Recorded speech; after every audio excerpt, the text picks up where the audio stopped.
Hello friends, welcome back to our channel. This is Digital Marathon series of videos where we are going to ask you 42 challenges. And in this particular video, I am going to give you the solution of our fifth challenge. And friends, I am really impressed with your energy and enthusiasm while participating in this video series and making this series a grand success. Now, without wasting much time, let us get started and see the solution of our fifth challenge.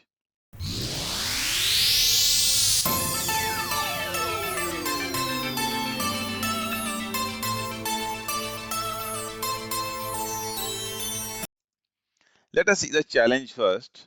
And the fifth challenge was, what are the advantages and applications of gray counters? Before understanding the advantages and applications of gray counters, let us see what is gray counter first.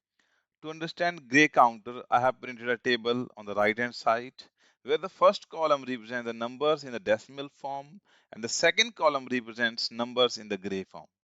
If you see the second column, which is gray counter, very carefully, in each transition from 0 to 1 or 1 to 2 or any transition, you will see only one bit is toggling at a time, unlike binary number system where n number of bits can toggle at one time. But there is no surprise here because gray coding is evolved with the requirement of having a number system where only one bit should toggle at a time as shown in a column 2 of the table. But now the question arises, why we need such a system where only one bit should toggle at a time?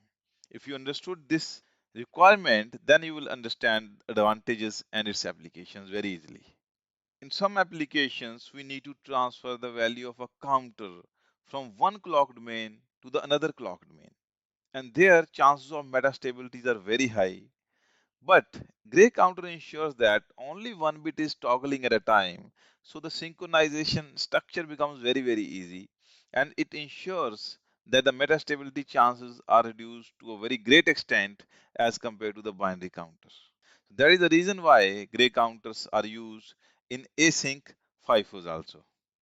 Another very good advantage is in each transition you are seeing only one bit of toggling. That means minimum number of bits are getting toggled between each transition, and that ensures that our dynamic power is quite optimized with respect to the binary counter where number of bits toggling is quite high, the toggling meaning more dynamic power. Another example of gray coding number systems application, they are used in error correction algorithms in digital communication systems. And the fourth point is well known to all of you because gray codings are used in K-maps and K-maps are used to reduce the Boolean expressions. Point number 5 gives another application of gray coding style where the states of the state machines are defined with gray coding style numbers. These type of state machines are very common in applications where dynamic power is a major concern. And friends, this I'm going to close this session. I hope that this would be quite informative for all of you. If you also like this video, please press the like button and share your feedback in the comment section.